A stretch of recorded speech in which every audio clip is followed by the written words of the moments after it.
Group. Continues. Group. Continues. .com. Preview continues for news. Proponent WVMetro.com. Preview continues for news. Continues. Group. Preview continues for news.com. Proponent continues. Group. .com. Opponent preview continues for news. WVMetro.com. Opponent preview continues for news. WVMetro.com. Opponent preview continues for news. WVMetro continues. Group. Preview Metro News. Preview continues. Opponent continues. Group.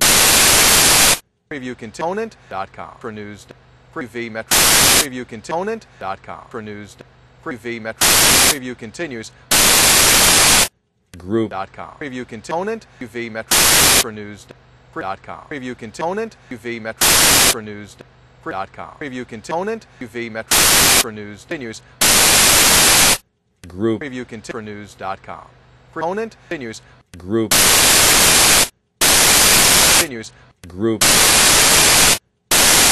Continues. .com. Preview continues. Opponent. UV Metro for news. .com. Preview continues. Opponent. UV Metro for news. .com. Continues. Continues. .com. Preview continues for news. Opponent. UV Metro.com. Preview continues for news. Continues. Preview continues for news.com. Opponent.